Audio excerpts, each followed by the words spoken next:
যেহেতু ছোটোবেলা থেকেই নাচ করি, আমি নাচের মেয়ে, আমি ক্লাসিক্যাল ডান্সার।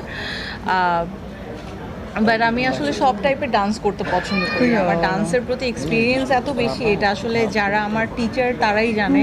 অনেকেই হয়তো জানে না, কারণ আমাকে অনেক অল্প, মানে একদম শুরুর সময় থেকেই সবাই আমাকে মডেলিংয়ে পেয়ে গিয়েছে। বাট আমি বেসিকলি একটা নাচের মেয়ে। ওই ভিডিওটা এমনিই করা হয়েছে, আমার গানটা খুব ভালো লেগেছিলো, অ্যান্ড গানটা শুনে মনে হচ্ছিল না আমার কিছু আসলে একটা করা দরকার, কিছু একটা করা দরকার। সো হয় না, নিজে থেকেই একটা ছোট করে ভিডিও করা হয়ে গেছে। আর এখন যেটা হয় যে নাচের প্রোগ্রাম আসলে অনেক বেশি হয় না, সব কিছু মিলে নাচের প্রোগ্রামের জায়গাটা একটু কমে গিয়েছে। বাট আমার সাইড থেকে আমি যেটা চেষ্টা করছি যে নিজের চর্চাটা যেন ঠিক থাকে, এই জন্য নিজে একটু একটু করে ভিডিও করে এটা আপলোড করা। বা এছাড়াও আমাদের ক্লাসিক্যাল যেসব নাচের প্রোগ্রামগুলো হয় শিল্পকলা একাডেমিতে অথবা আউট অফ কান্ট্রি, সো ওই সব জায়গাগুলোতে যেয়ে আসলে পারফর্ম করা হয় আর কি।